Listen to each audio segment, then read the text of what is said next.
everyone. We're so pleased to be here. I'm Jessica Harton, and we're about to get started on the AQ Resilience Advantage for Texas Community College students and faculty, and we're delighted that you're here.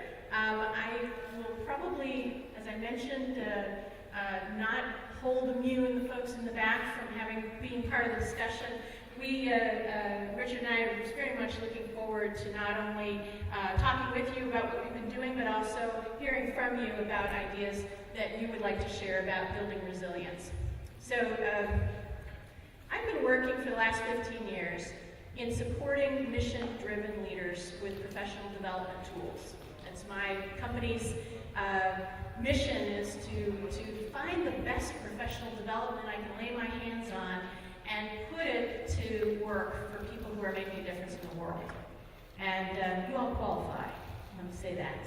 Certainly have enjoyed being here at the conference and experiencing this environment of improvement. I work a lot in the government, healthcare, and nonprofit sectors. And for the last 18 months or so, have spent more and more time in the education sector, and I see how different and how similar many of the challenges are. And I'm co-presenting today with Richard. Go ahead. Thanks, Jessica. My name is Richard Moore. I'm Executive Director of the Texas Community College Teachers Association. Maybe a little more in the center. Sorry. Stand a little more in the center. Okay. Sorry. Excuse me.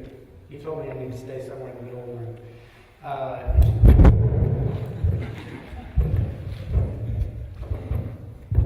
I may just holler if this gets to be too much of a problem.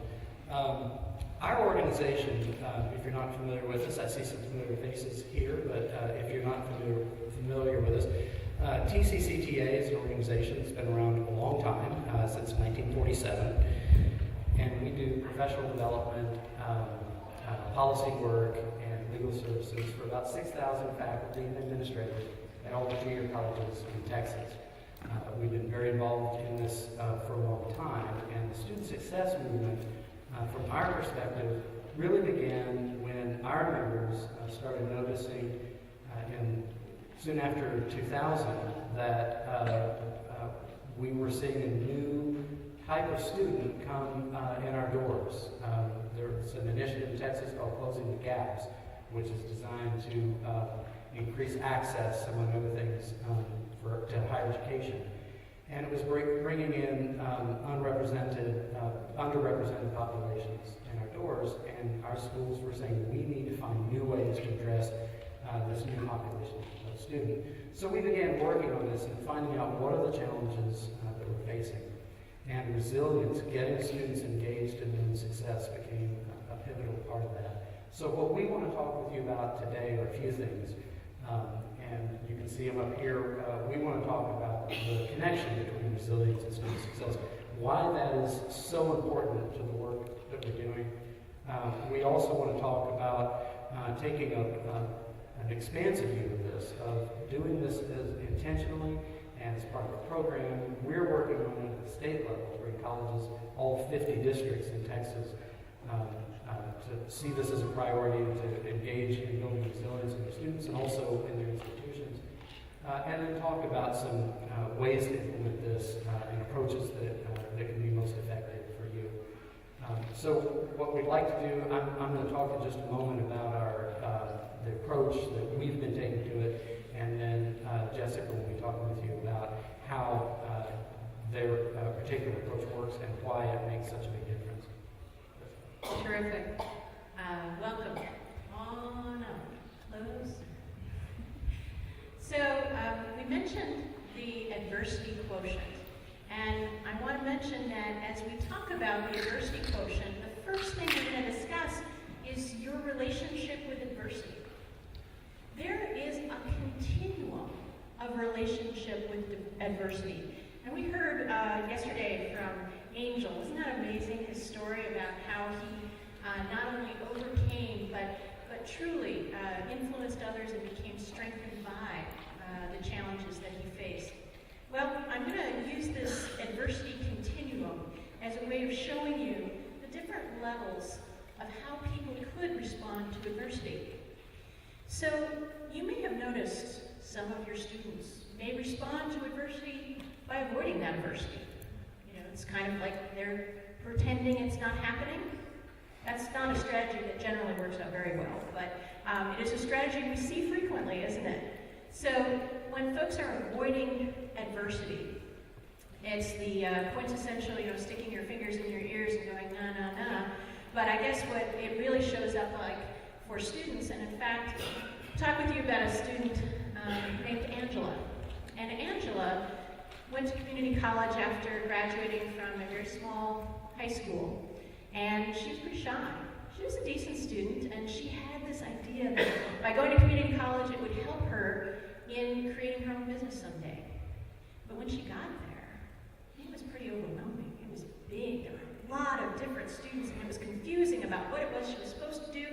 And her first week was absolutely exhausting. She went home that weekend and had a few too many drinks with some of her friends as she was talking about it and just wanted to make it go away for a while. That's a avoiding strategy. So after she had come back to class the next week, she found that she kept feeling an increasing concern and resistance to how am I going to get through this? And even sometimes when she'd pull into the parking lot, it'd be hard to get out of the car. But she'd make herself do it, and she would just feel like, okay, I can survive this. That's the next level up. So we're getting through the adversity, we're still standing, we're surviving. And then in her classroom, she was paired up with someone. They had a collaborative project, and the two of them worked together, and they commiserated about what it's like to be going through this community college experience. And she felt like that was helping her cope. And that's the next level up, is coping. So between avoiding, surviving, and coping, we're still finding that adversity is taking a bite out of you, right? The things that are bad things, difficult things that are happening to you, or at least that we judge as bad, they seem to be depleting you and exhausting you. At least you've gotten into coping. Well, what's above that? Do we have a different relationship with adversity? Well, as it turns out, Angela found that she was really angry about how her school did not prepare her for what she was encountering here. She thought she had graduated and she was going to be fine, but she was really upset and frustrated. And beyond talking with the other friend that she met through college and commiserating with them, she wanted to take this anger out somewhere, and so she started to go to the gym, where she was working out her frustrations, physically running, lifting weights, and she was managing her anger. So that's the next level of our relationship with adversity. And you know what distinguishes it from the levels below it is that we start to do something positive with that adversity. We start to use the anger, in this case, as a motivational fuel to help make something positive happen. You may also be able to relate to this in your own organizations when there's been a budget cut or there's some other difficult situation you face. Adversities can be a wide range of things, everything from violence on the campus. I heard, last year there were some terrible things that have happened on campuses that people are experiencing. Some folks go into any of these realms of levels of their adversity and their ability to deal with adversity and where they are on that continuum. Before I started studying the adversity quotient, I kind of thought this is where you topped out. I thought managing was good and kind of the top of the scale. Hey, we're doing something positive with it. At least I'm getting a good workout, right? But there's another level. The next level is harnessing. And that's the level at where we not only get through an adversity, but we become strengthened by it. And in fact, there's a possibility for things that could not have happened without that adversity. So if you think into your personal life, people that you know, I'm sure that you can identify one or more people who will say to you, at the time, it was the most difficult thing I've been through, but looking back on it, I realized it was, a pivotal thing, a pivotal turning point in my career. It changed my life for the better. I'm never the same, and I'm so glad. So that's the level of harnessing. So when Angela had been helped by one of her student success advisors, and she got to the end of her first year, and she said, you know, the pain that I went through, I wanted to mean something. I don't want other kids who come from my high school to have to go through this. I want to find a way to help them. I want to get involved in some kind of mentoring program or something to assist them. Now we're talking harnessing, right? So she's taking that and turning it into something that otherwise, why would she have ever even thought to talk about a mentoring program or to help get involved in her community college to help make it better? So it was the adversity itself that created that. So you see the difference between avoiding, and that can take many forms, and harnessing. I'd like you to take a moment and do what we call a thought experiment. I want you to consider a specific student from your work. Many of you either work directly with students or you certainly hear a lot about them. So I want you to pick a student that you can think of who has experienced some type of adversity. It might be financial problems. It might be violence. It might be peer pressure, high expectations. You got somebody in mind? Give me a nod. Got somebody in mind? Okay. So here's the question. What difference would it make if they moved higher up the continuum in their response to adversity? Take just a minute and a half, 90 seconds, talk to your neighbor about it. What difference would it make if they moved higher up the continuum? Go.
What difference would it make? Somebody raise their hand and let me know. What would you say? What difference would it make if a student was further up that continuum? Have better relationships with his peers, with his family and friends.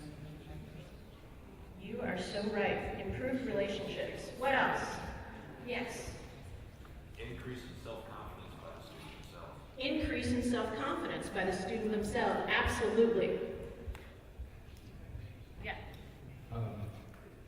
Gaining the skills to actually embrace the adversity that comes further down the road and be able to deal with anything that comes down later. Bingo. Yes. Anybody else? Yes. Okay. He's got it over here. You're the keeper of the knowledge. What difference would it make? Well, we just talked about how this person likely develops more confidence that leads over to other areas of life because they've been able to maintain and manage through certain situations. Not to mention the difference it might make for those around them, close family members, close friends who see this kind of modeling behavior. Yes.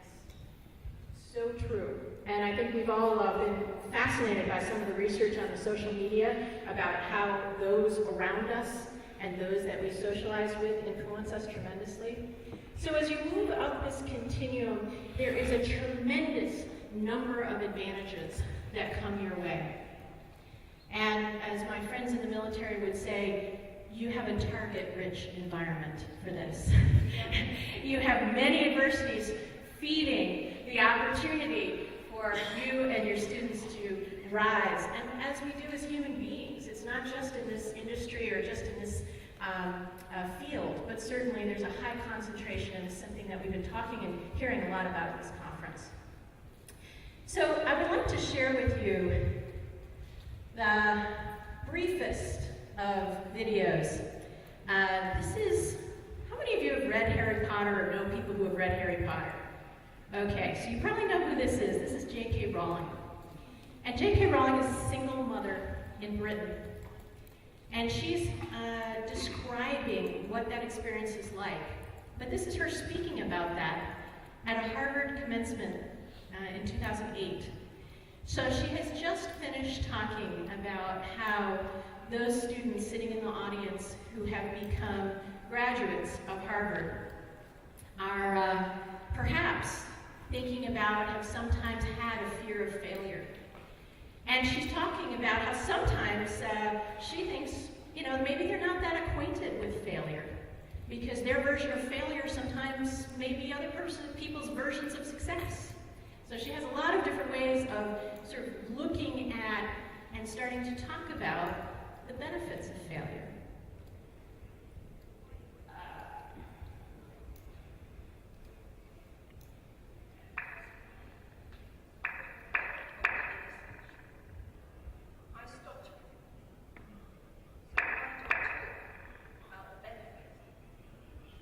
So the music was nice and loud, but... So why do I talk about the benefits of failure? Simply because failure meant a stripping away of the inessential. I stopped pretending to myself that I was anything other than what I was, and began to direct all my energy into finishing the only work that mattered to me.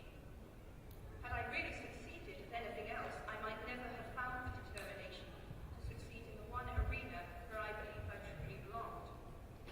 I was set free, because my greatest fear had been realized, that I was still alive, that I still had a daughter whom I adored, and I had not typewriters and a big idea. And so rock bottom became a solid foundation on which I rebuilt my life.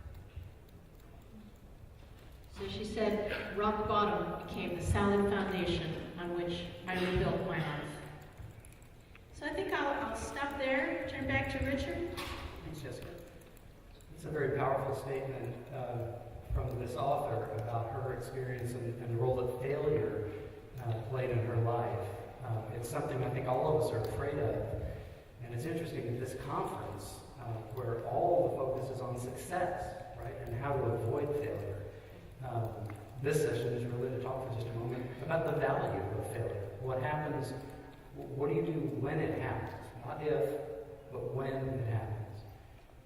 I've read several articles lately. I don't know if you've heard about this, but I've read articles about how parents now are going with their adult children to job interviews after college, to job interviews with their kids, because their kids have never been put out there. They have to stand up and be an adult and be responsible for themselves. Think about that for a moment. What all it took to lead up to that point where it made sense for them to go to that interview. We're very concerned about that. It used to be that when they left high school and came to college, the parents said, okay, you're on your own, you've got to do this, kind of stand up and grow up. And now we're seeing that much of that has come into high school, and now we're seeing it even move into the workplace. And millennials are faced with a number of challenges with just how do they learn how to do that and see themselves as being capable of doing that. And I think in what we're working with on our student success initiatives in Texas and on the state, I think we need to be very careful that we maintain an awareness of this, that our instinct not be so much, oh no, there's a problem, we have to solve it, that we never give the students an opportunity to solve it. We're looking at a lot of initiatives in Texas that are going to, I think, make a measurable increase in student success. There are a lot of obstacles for students that simply don't need to be there. I mean, they're crazy obstacles that come with the whole financial aid process, counseling, advising. In Texas, I know transfer and articulation is just a whole set of issues that students really don't need to struggle with. And the better we can get at what we do in those areas, the better we can serve our students. At the same time, I would put to you that college is hard, and it's supposed to be hard. And if you're taking classes that don't challenge you, where you're not growing, where you don't feel that strain of I'm really being tested here, you're probably in the wrong class. And so what do you do with a student who got all A's in high school, and then their first college level math class or writing paper, the teacher says you don't pass, and they say they don't know how to respond to that. As Jessica mentioned, for the student who came in thinking she was prepared for college level work and then was really tested by that. How do they overcome those sorts of obstacles? So pairing our work at getting better at what we do with students' capacity to improve what they do is really, I think, an essential ingredient to any student success program. We looked at some things that we thought would make a big difference in resilience. What is it about resilience that would make us more effective, or make students more effective? And increasing their locus of control, giving them the sense that they have an opportunity to take charge of their own future, that they get to make decisions and really engage in the process of education would be a powerful change and advancement in their capacity as students. Teaching strategies to overcome adversities, and as someone mentioned earlier, this applies to so many things, not just to the academic environment, but to the rest of their lives. If you're an employer and you have a student or a new employee from one of our schools who exhibits these traits, asks these questions when they're challenged, engages in these sorts of strategies to overcome setbacks, you're going to have a more valuable employee. Not only now, but in the future. As their job changes, as their skill set changes, they're more able to respond to the environment as it's occurring. And I think, as Jessica mentioned earlier, dealing with adversities instead of avoiding them or just assuming someone else will deal with them for you is probably going to lead to a better outcome. Now, why this matters. As I said, it engages students in their own success so that this becomes a partnership. They're being expected to step up and engage. The value that employers place on resilience. And the way this is going to continue over time to be a value to them. That as they go through life, they'll keep referring back to these skills that they learn. Now, some people may say, why do we have to teach this? Why don't they just know it? Well, we all learned it someplace, right? And so this is a skill set that can be learned. And we've been looking actually for places that can make a difference, where it's not just kind of a be more resilient, awareness building sort of exercise, but a real building of the capacity. We were looking for certain things that would make the difference for students. And go ahead, Jessica. Develop things that would develop the behaviors and habits of mind to make students more responsible and effective, promote an effective program that measurably increases resilience. We want to make sure that this isn't just something that puts information out there but students don't really change because of it, but that there's a real delta that comes at the end of it, that you see a change in the way students engage.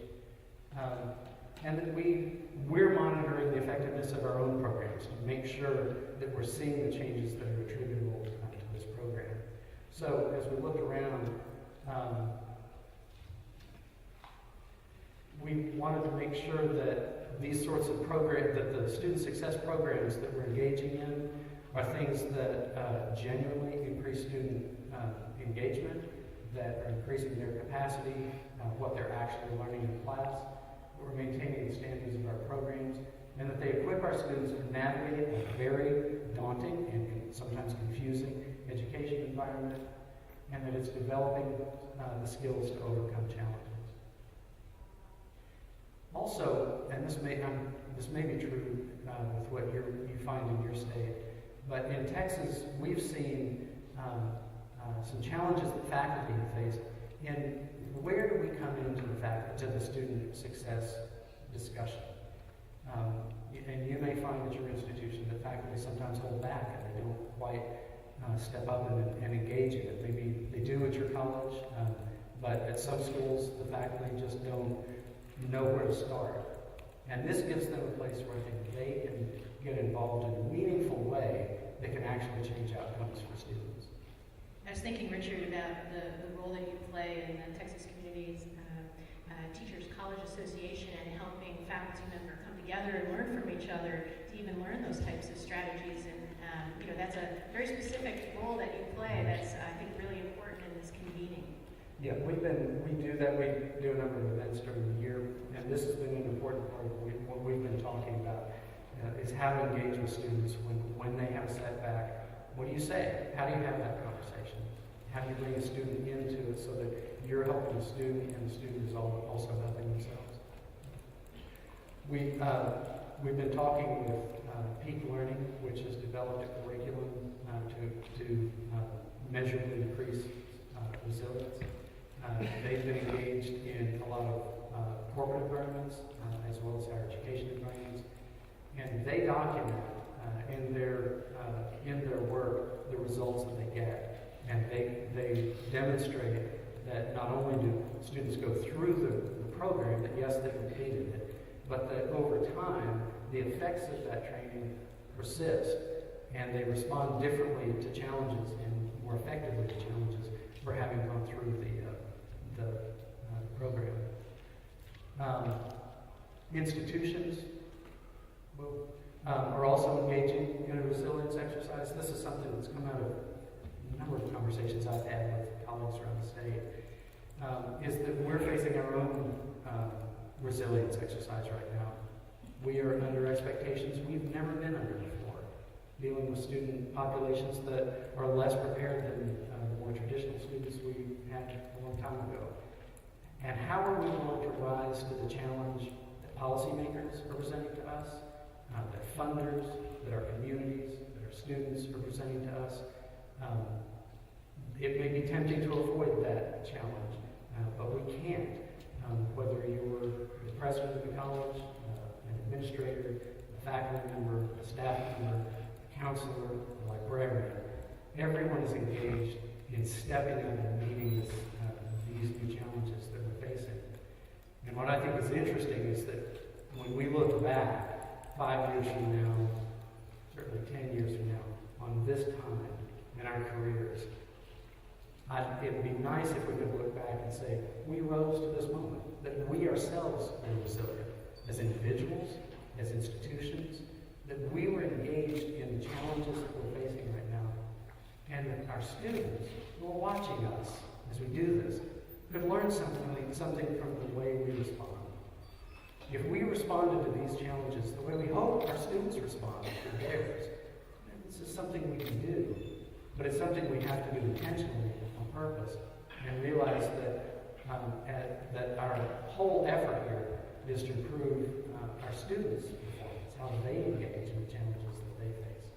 So that's really kind of where we are right now, as an organization, is how to get this movement going in a way that actually changes students' performance as well as our own. Great. And when we first met, you described the situation that you've been experiencing in your legislature and the demands that are coming outside of the college as well in terms of increasing expectations, accountabilities, and other considerations, that pressure that community colleges are experiencing externally. How you rise to that.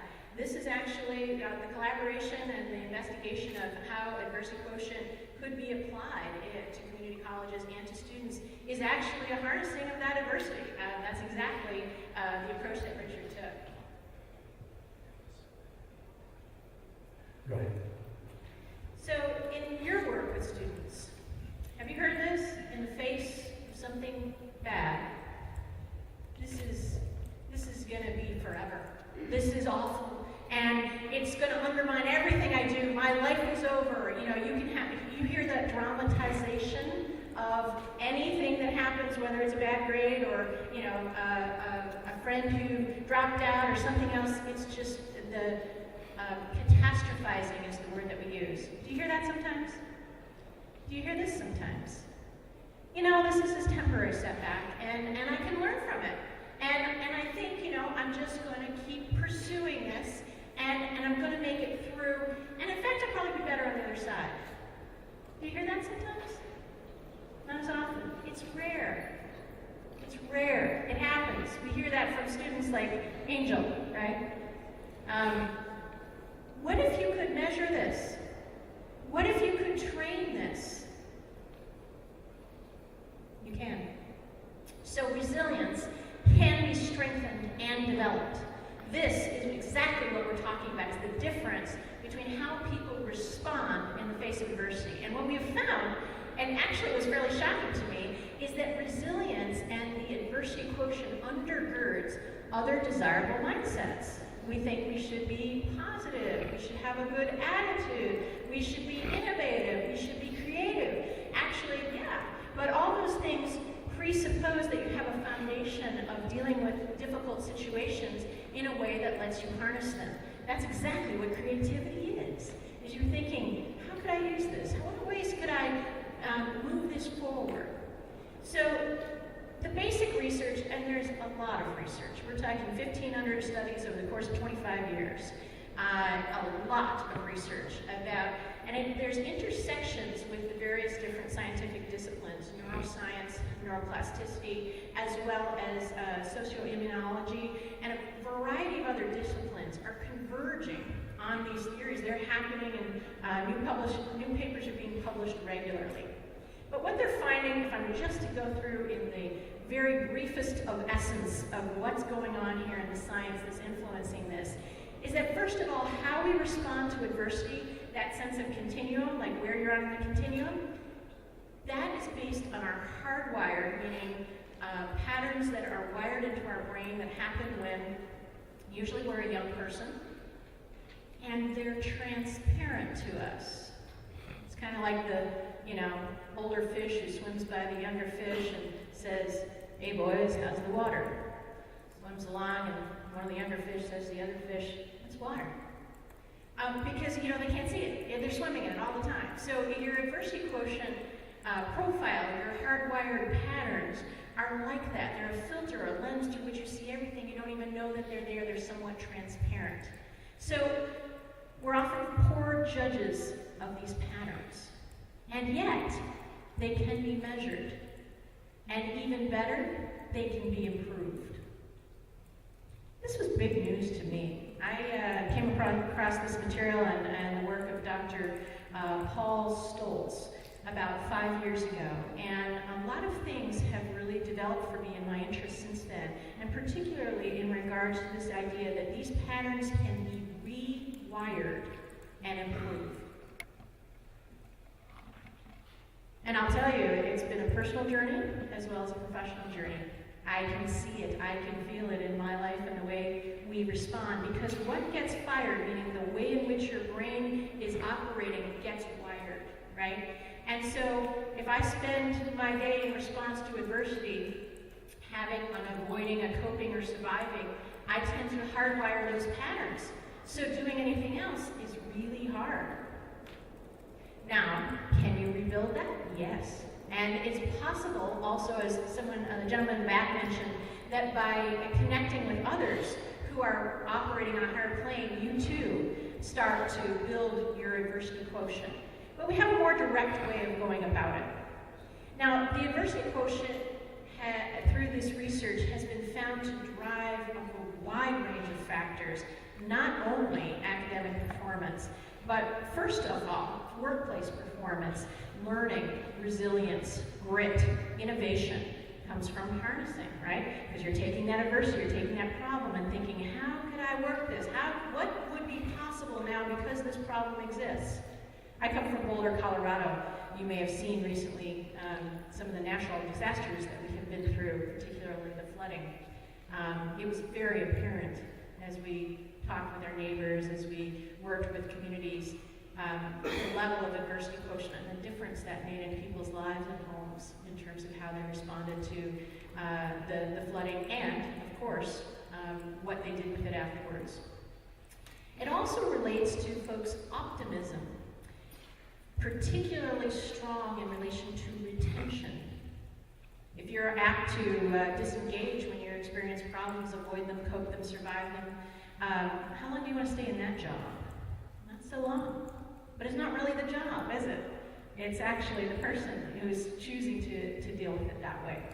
So it's an extremely robust predictor of all of these items, as well as health, which is no surprise if you really think about that 93% of doctors' visits are related to some form of stress-related illness. And the stress that we experience by not moving up that continuum is significant. So there are 4 dimensions inside of the adversity quotient measure. I realize this may be a little hard to read from the back. I can absolutely provide these slides to you. The 4 dimensions are pretty easy to remember. It is your core, C-O-R-E. The first dimension is the control. Richard was speaking about the locus of control. To what extent do we feel we can influence that which is going on around us? The opposite of this, of course, is learned helplessness. Whatever I do doesn't matter. So a high control individual has a sense, sometimes even unreasonable sense. And actually, I really appreciated that, many things about Angel's story, but the idea that he could send, the giant stamp on the letter from the corrections facility to the community college and that maybe they would respond, that's an example of, hey, I can't control how they're going to respond, but I can do my part. So directly related to the dimension of control, it influences one's resilience, health, and tenacity.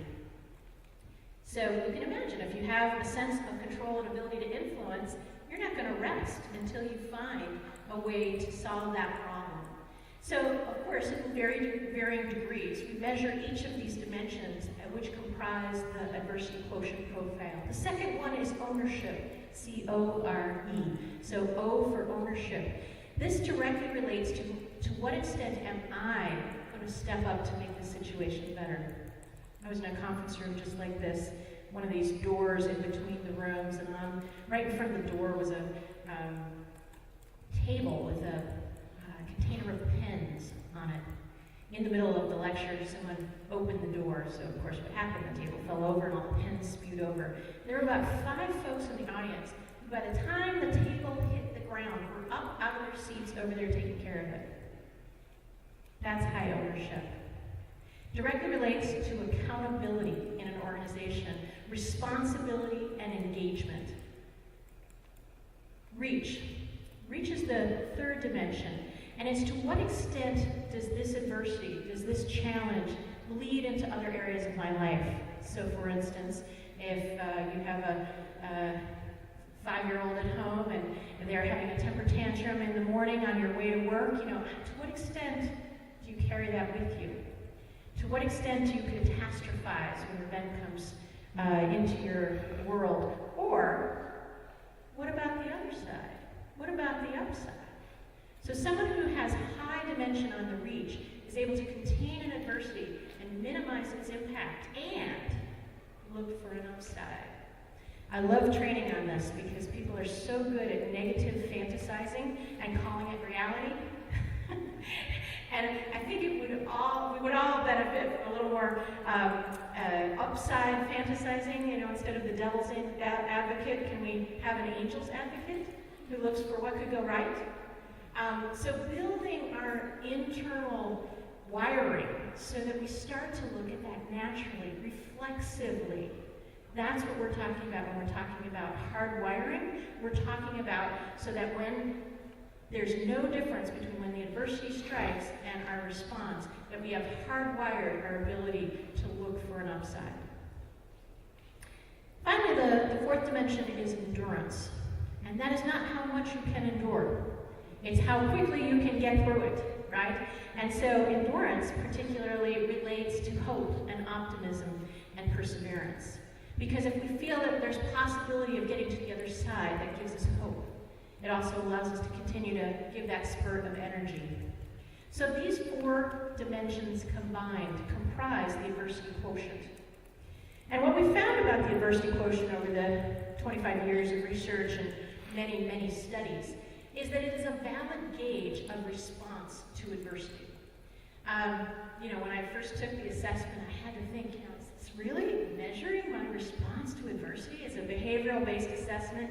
And I definitely had that question. We've talked a lot about it with the founders over the years. And the example that he gave me once was, you know how a scale works, right? I mean, you step on the scale, it tells you your weight.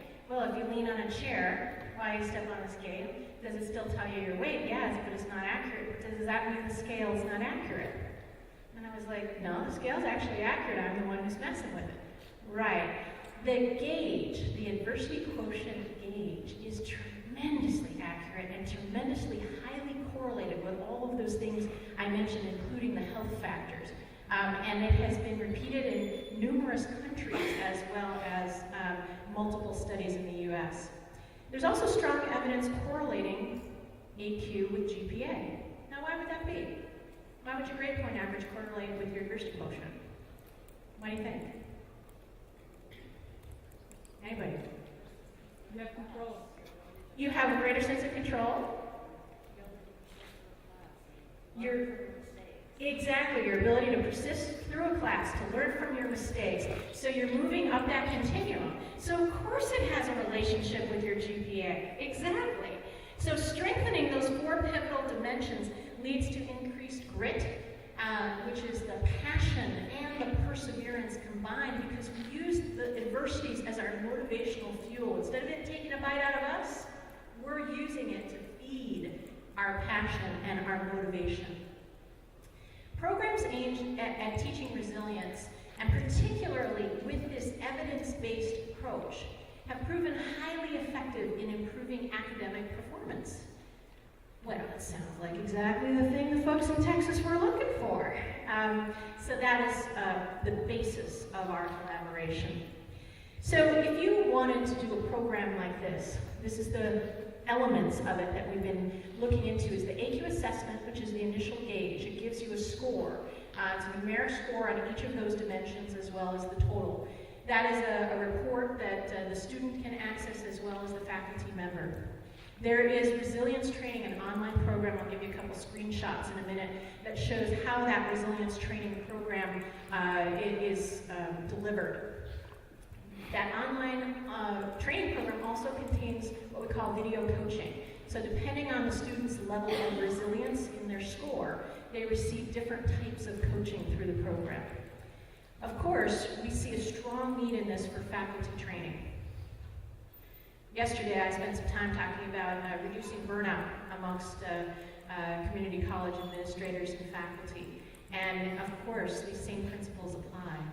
So when we originally started speaking about it, it was one of the conferences in Texas at the Texas Community College leaders and faculty were together, and I was talking about how we were going to use this for students and what it could do to benefit them, and one person raised their hand and said, you know, I think we need this. And I thought, of course, you need to, of course we need this. All of us as adults operating in this very difficult and, when we look into the future, things are not getting easier. They're going to continue to have many adversities coming our way, and how we deal with them as parents, as community members, as faculty members, to make a tremendous influence on those we care about around us. So the faculty training is not only to give the same training to faculty, but also to train faculty in how they might use this in the classroom and reinforce it. It's not a one-time thing, it's something that you use again and again. You build it into the way in which you approach problems. And so faculty members not only being trained in the methodology, but then collaborating with us to figure out how are they going to incorporate that into their curriculum. We've discussed using it as a part of the required frameworks course at the initial outset in order to prepare students for their college career. And finally, we're working on research studies to be able to validate the impact of this in different populations, and then to have a good amount of data from that to be able to slice and dice and improve our efforts as we go. So the whole concept is to take and employ this global best practice for improving resilience into the community college environment, where it can build and increase the students, the faculty, and the institution's resilience to be able to serve its constituents well. This is an example of the AQ profile that folks would take online. You can see the 4 dimensions and the scoring of it. The profile is being constantly being evolved. We're now on version 9 of the profile. Version 8 was developed in collaboration with Harvard Executive MBA program, and they still use the Executive MBA and the Executive Education and the MBA program at Harvard still use this same system. So folks actually gauge their adversity quotient. That's their AQ altitude. Then they have a section on building their AQ, which is a set of exercises where they actually work with specific problems and challenges in their environment and look at the different responses that they can have. And I'd like to share this bit of outcomes data with you. This is a pre and post online training assessment. So at the outset, folks took their assessment, got their adversity quotient profile, and they had a 141.5 average score. After the online training, they had a 166. The difference of that, roughly 18 points is tremendous in folks' ability to rise to that continuum. Tremendous. So those folks are experiencing gains in their performance, in their innovation, in their creativity, in their health because of that online training. Here are some examples of outcomes that have been achieved through this method. Productivity increases in the workplace by 84%. Attrition, sick days, you can imagine, of course. Why would it relate to attrition and sick days? Of course. Attrition reduced by 80%. Engagement increases 2 times as engaged in the post-AQ, and that was both an online and an in-person training. We did a trial with California Polytechnic University, and students themselves, after having been through the training, said this is the single most important element in our success. Doesn't matter what field we're in, this is what we need to be able to continue to deal with things as they come our way and be as prepared, more prepared for the next thing that comes along. Finally, I wanted to mention that this scales, and the scaling experiences we have are primarily in the corporate environment, so I hesitated to mention them, but I really felt that you would want to know. So AT&T is one of the clients that has used this for its flagship leadership program. That leadership program has been recognized by Chief Learning Officer Magazine and won a number of awards. And they, through their learning program, they trained, I believe it was 128,000 managers across AT&T on this in less than a year. So, and those managers have gone on to rate this as the best program that they have had in terms of leadership development. So it is scalable, and it's Peak Learning and myself are very small organizations, but because of the combination of in-person, online, and other trained facilitators, it's possible to scale. So finally, I just wanted to share with you, Harvard Business School, it was back in 2006, started to ask this question. Wait a minute, if we're preparing future leaders, and we're supposed to be training them in what they need and educating them for that future, what should we really be educating them on? What skills do they need? And what they found after going through a lot of big brain thinking on this was it's actually so much as ethereal. I mean, if you train someone how to use a particular software program, if you train them how to do something that relates to the way things are today, how does that prepare them for the future?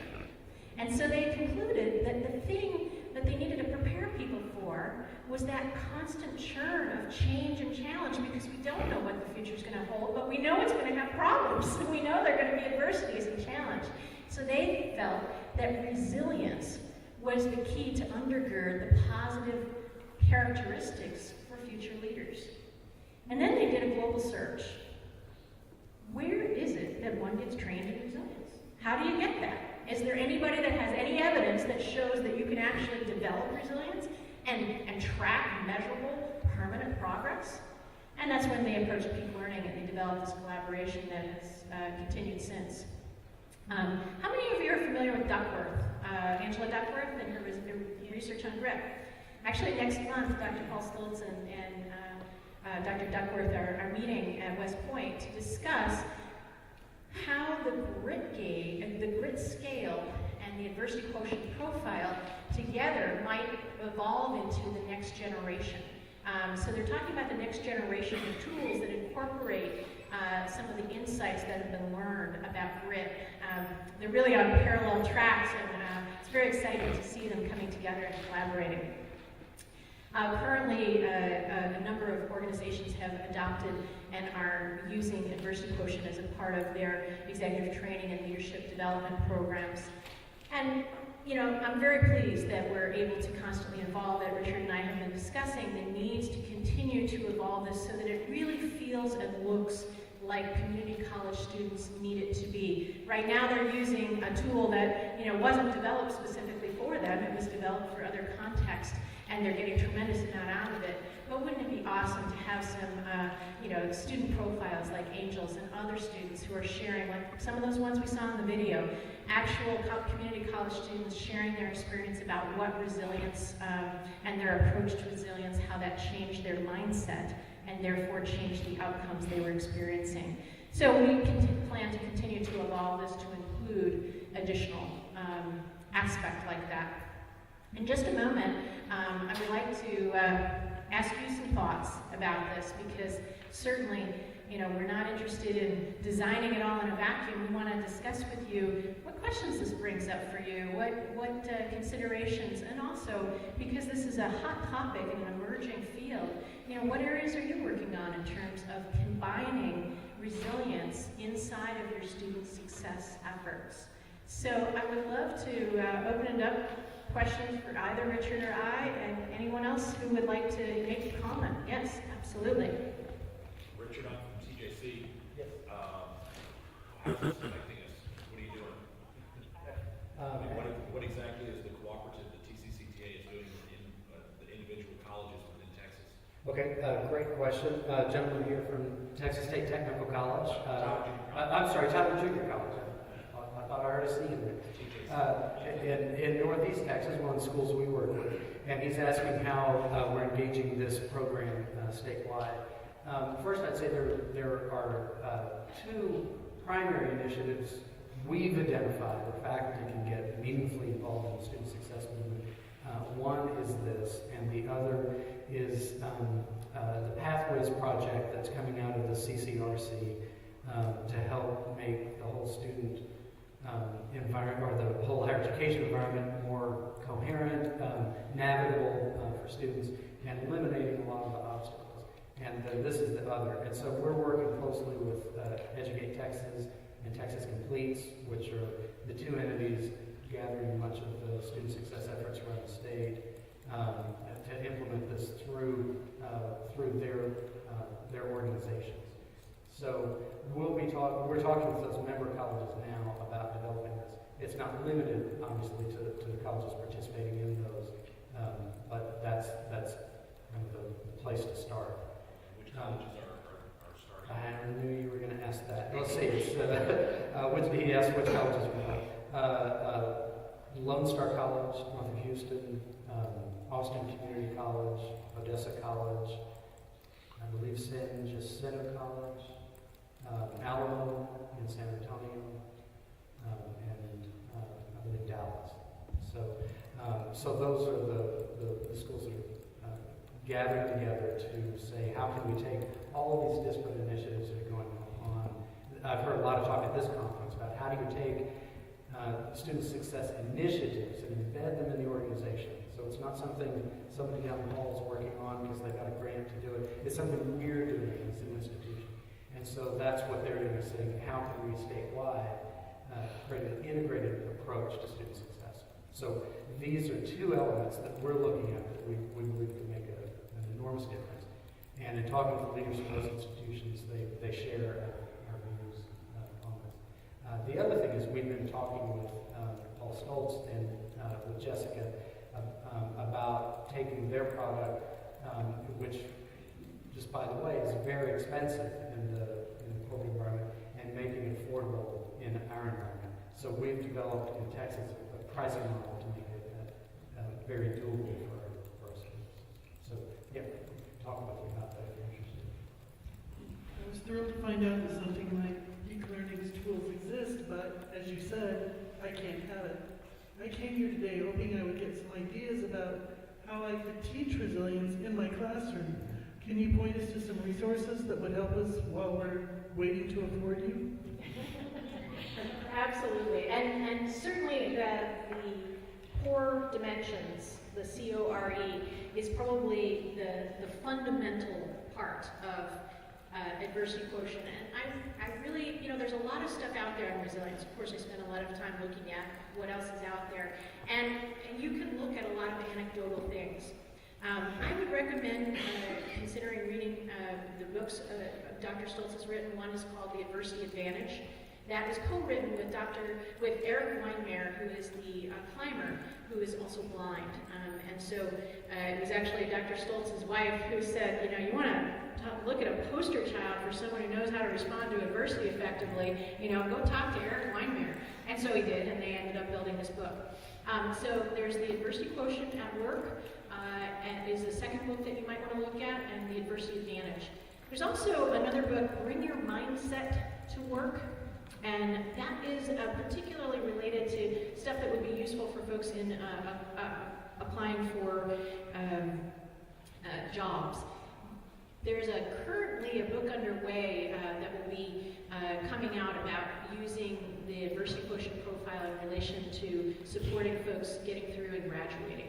So it is not yet produced. But those are some places to begin. And I also have quite a bit more material, so please take my card and let me, I would be delighted to send you additional information, or you guys can give me your cards and I'd be happy to do that. I consistently would say that, in my practice as an executive coach and a leadership development person, someone brings me a challenge that they're facing. And what I'm thinking as I'm listening to them talk about that challenge is on those 4 core dimensions: control, ownership, reach, and endurance. Where are they lowest right now? So I might have someone who says, this is going to last forever. So I know I'm going to build their endurance. You were paying attention, thank you. I have someone who starts to blame everybody else. It's their fault, it's their fault, it's their fault. What do we need to build? Their ownership. Hey, there's nothing I can do. This is really outside of my realm, and what do we need to build? Their control. And finally, when they start to get all into the drama of it, how it's so awful and catastrophizing, we need to draw some boundaries to limit that downside and start to help them develop some muscle in the area of the reach of how could we reach this to be something that was actually an upside. That is the basic formula of getting folks to build their resilience without any assessments. I honestly do believe that because most folks do not have an accurate perception of their own AQ, that it's hard for folks to do it for themselves without a little coaching. And I think that's where you, as faculty members who are working with students directly, you can start working on this tomorrow. So I hope I've given you a little bit more on that, and it's a passion of mine, so I'm happy to give a lot more on that. But if you just wanted to take the 30-second version of what can I do tomorrow, that's it. And Jessica, I think that also speaks to a big factor in this is how will we do this at our colleges?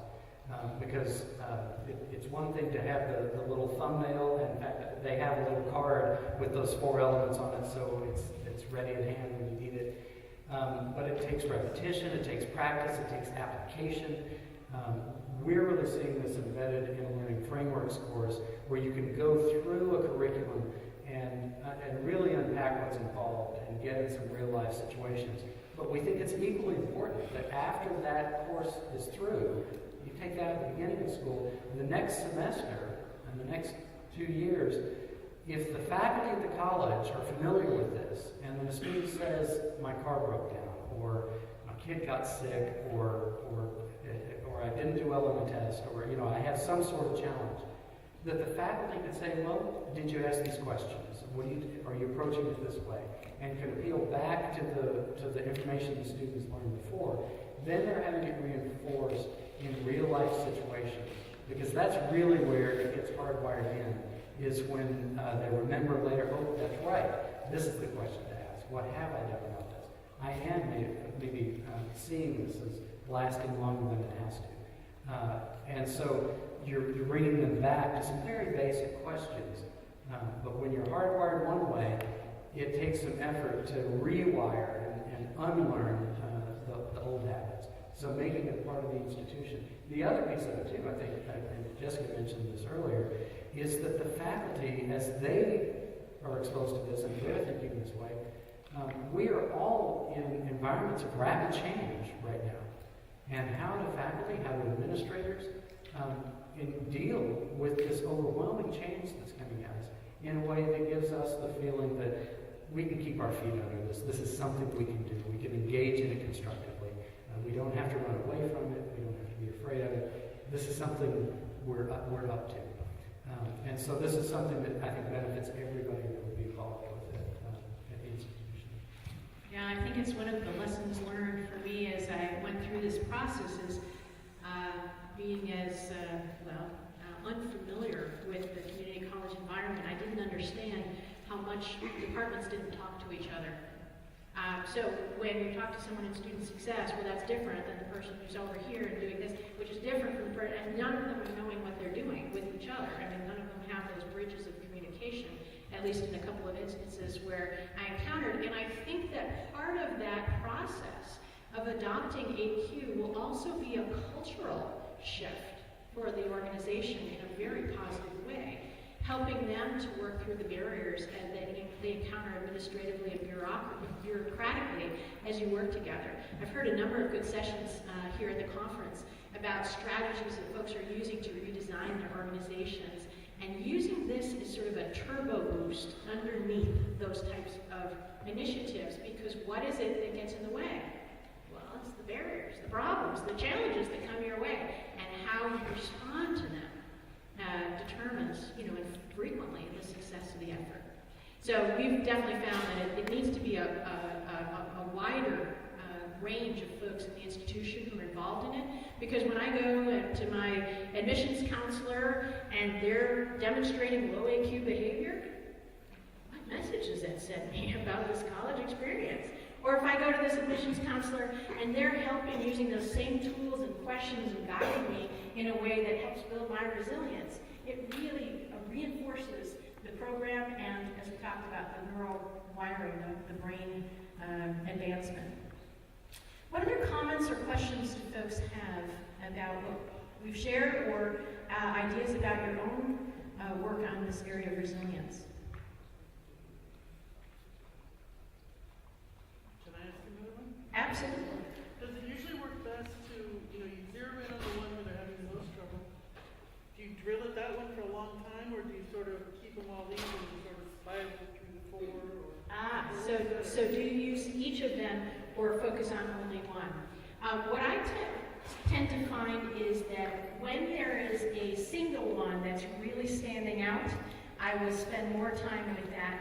Frequently, though, it's a little more generalized. So what I notice is folks hop from one to the other. So if I have CORE and I'm taking any particular problem, a low C is going to be, there's nothing I can do.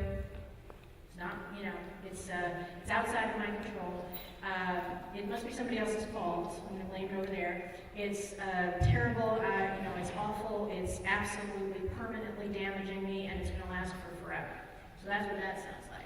On a high AQ side, someone might say, well, I really want to take control of this, but I'm not sure, since it's somebody else's responsibility. So I have demonstrating a high control but a low ownership. So then I build the ownership. So it definitely requires some listening to where the person is coming from. What you're looking to do is reinforce where they have a high AQ response. So let's say they said, you know, this is going to be a really difficult thing, but there's a lot I can learn from it. What's that? There's a lot I can learn from it. I'm finding an advantage in that adversity, so that's a high reach, right? So I'm saying, oh, this is an area where, there's a lot to learn from that. So that's high reach. I would leverage that to say, great, how can we learn this as quickly as possible? Or what can you do to step up and make that more present for you? So I would leverage what they're doing well. That also is particularly, I work with students at the Francis Hesselbein Global Student Academy, and these are 20-somethings. And it is my absolute favorite go-to coaching technique is, so when you've dealt with something that felt like that in the past, what did you do? And they come up with an idea that will be perfect, but they just didn't think to apply it in this situation. And I think we've spoken about how many of your community college students are extremely resilient in a different environment. They're not resilient academically, but they have a lot of resilience in their personal environment. So if you can help them translate some of those strategies that they use well in other environments into this environment, that's a great lever.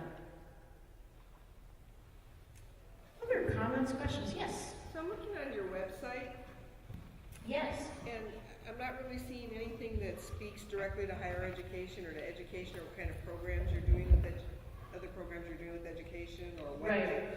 So so my company, Integrated Work, is a company that works mostly with nonprofits and government. And we have just started to expand in working with TCCTA. It's actually at the National Association, the National Society of Association Executives that we met. Peak Learning is focused in the corporate world as a primary thrust, but they have been very interested in research. And you'll notice on their website, the Peak Learning website, under AQ Research, there is hundreds of published studies, and some of those published studies are related to academic institutions. So their focus is, as a business, is working in the corporate arena, and this is an area, because they have academic ties in the research side of things, is something they've been working on for a long time. I would say, maybe they will put something in there that's more directed to higher education, but absolutely, if you're interested in more, that's really, one of the things that I can do to support that bridge between the two. So it's not a readily available. I actually spoke with Dr. Stoltz before the session and asked him, how would you like me to respond to folks who express interest? And he said, you get their name and information, we'll set up a conference call with them, and we'll design something that will work for them. So that's the approach that we'll take. I've collected a couple of cards here. If anybody wants us to follow up, just give us your card or send us an email to either address. Yeah, and he's asking, is that where cost comes up as well? And yes, I think we need to, have a discussion. And Richard has really paved the way for doing some type of group effort in developing a pricing strategy that's affordable for community college students, and/or, could be something that's a part of the course fees for the frameworks course. You've got a question over here. This is a strange microphone. Is that the way that's okay, I think I'm loud enough. Is that the way that it's happening in Texas? Is that part of the student fees and every student that's part of the six systems that you mentioned, they're coming in and they're taking this, or is it integrated into a student success course? We're talking about integrating it into a student success course. Okay. That it would be part of that first college experience. And do you have a statewide, like a text that you guys use, or like a statewide curriculum? Well, so we don't get ahead of ourselves, we haven't implemented this. Okay. This is what we're in development on right now. Okay. But that we've got a statewide initiative that we developed to put the partnership together, to put the pricing together, and to have kind of a common initiative moving forward. And is this going to be like the basis of, or are you going to work into another text? It would be in a course. It would be part of the course. It wouldn't be the entire Like a course. module within a course? Right. Exactly. And the online training is the text at this time, so the online, For that module. right, for that Exactly. module. Like a 4-week module, and then we have 12 weeks to cover. Exactly. Yes. Will they have a common text, or it'll just be, this will be common, and then the other 12 weeks will be? It would be these modules as the common element. And then what we would encourage is for them to embed that in other things that they're doing within the course, to integrate it into the course. That's what I was going to ask, Matt. Are you familiar with State Mountain's course? Yes. How would you integrate it into that? Um, I mean, do you have one of the principles that you would put it in, or, I mean, obviously I can see how it would work with all of Yes. that. Well, and that really is I'm sorry, we're getting kind of specific on some of the I know, I'm application sorry, here. actually, No, I mean, you're really getting at what we've been wrestling with, because in Texas, we don't have a statewide system. We have 50 separate districts, and they all have their own ways of doing things. So we've been working on developing something that's sufficiently flexible so that every college can apply to their situation. Because at least in Texas, we're not going to have a statewide one-size-fits-all solution, but it needs to be something that they can all access. I think that's a really important principle of how we've been approaching this, is that the faculty members want to maintain a strong sense of control over how they, work within their course to deliver the material. And we don't envision that each of them would become expert trainers on this topic. So that's where the online modules that can be done at outside the classroom or inside the classroom is a choice. And then exercises, we have developed and provide exercises that faculty can use optionally. We know that with no additional support, so the trial that was done at California Polytech, there was no classroom time devoted to it. And they received tremendous benefit and increase in scores. So the average is 11 to 23% increase in the adversity quotient scores just from having gone through the online training. And so, we're saying, look, let's do that. And then if we could build it into the classroom, that would be even better. And then if we could build it into the institution, that would be even better. But I don't anticipate our ability to prescribe any of those things, at least my experience has been thus far, that colleges are engaged in many other student success initiatives, and they will find their best way to position it. And that's a kind of a collaboration that, I'm open to working with folks, but what we're trying to do is provide the tools in a flexible way so that folks can figure out how they would like to utilize them. so do you envision this module being available for purchase on Resolve? Yeah. Yes, you do. And I think it's coming. So it's something that you could just sell in the bookstore and access Exactly. code that they would purchase to the AQ module in addition to the book that they would purchase. Right. One of the things that's been really important is the research, and so we want to be able to track student outcomes, and that's why we want it to be part of a larger program so that we can not only ensure the effectiveness of it, but also to be able to maintain that data and increase its effectiveness over time. So what we are also looking to do is include everyone who is involved in the adversity quotient resilience program, is also to use that data from the students and the faculty to do analyses, and then also to look at what are the other markers. So we need to be able to have access to other data about that individual so that we can connect those using student ID or some other means. I'm sorry, Richard, were you going to share something else? Yeah, well, I was just thinking at the heart of this whole approach, I think, goes to what we've been talking about really throughout the conference, is how do we as an organization, as institutions, respond resiliently to the challenges that we're facing. There's a whole lot we don't have control over, and yet we're still accountable for the results of what we do. And we find out when we approach it with the right mindset that there's a whole lot of influence we can have that may not have seemed apparent at the beginning. And so building that mindset in to our institutions and with our students, we think is just the beginning of a tremendously promising future for our students. But it requires this just as the premise of everything else that we do. Do we have another question? We were just reviewing on the harnessing the adversity quotient continuum.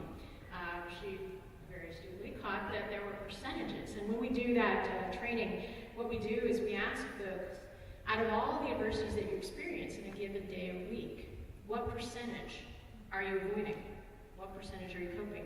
It's actually quite fascinating, as I usually ask folks, when you think about all the adversities that your college faces in a week, what percentage is your college? So first we do it outside of them. What percentage are your friends doing?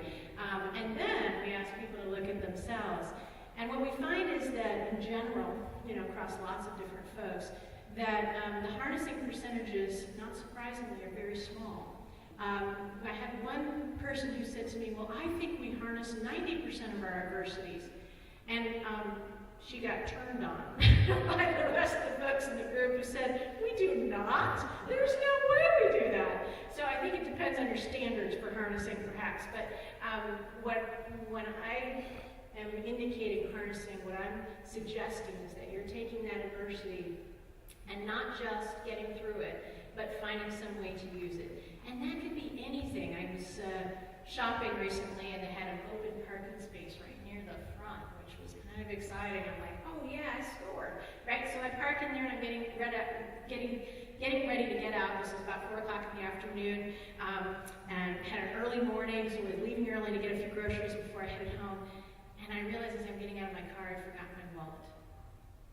So my perfect parking space was gone. But wait, maybe there's a way I could use this to my advantage. And I thought for a moment, and I said, well, actually my office is not that far away. I haven't had a chance to exercise. I will leave my car here, leave my stuff here, lock the car, run back to my office, get my wallet, I'll get the workout, the great parking space, it's all good. So it's small, but what I know is that that's exactly how we build this resilience, is that we use it all the time. I sometimes give the example from the Karate Kid. You all remember wax on, wax off, right? So why did he make him practice from the car? He made him practice waxing the car, right? Why did he make him do that? See, well, he wanted a shiny car, but yes, you got it. He got the moves, right? So he would have these moves, and he would have them ingrained and available, and he'd done them so many times that it was familiar to him, right? And so when someone came at him with a punch, he knew exactly what to do, right? It was reflexive. And that's what we're looking to do when we're building our resilience, is we want this to be our reflexive response to adversity. In order for it to be our reflexive response, we have to wire it. In order for us to wire it, we have to practice it. And so I use everyday little adversities, like forgetting my wallet, as a way to help build my own resilience. And you can too. And actually, I would say it's worth it. It sounds like a lot of work. And, I'm not saying it's not a lot of work. But I am seeing that the benefits of having a higher AQ, including health and including performance, my own performance, it's certainly changed the way I parent. I used to think my job was to help the kids avoid adversity. And now I understand my job is to help the kids learn how to deal with those adversities at higher and higher levels. And, it's changed a lot about my perspective about what my role is as a parent and as a community member in the community organizations I'm involved in. These have been excellent questions and comments. Is there anything else you would like to add? Otherwise, anything else you would like to add, Richard? I think we've covered everything. I appreciate you all being with us. Yeah. It's been a great discussion. I love the feedback. Our contact information is up here. You can check our websites or send us an email. We'll get you more information. Several people said they'd like to know more, and we love to do that. So thank you for being with us. Hope you enjoy the rest of the conference. Yes, thank you.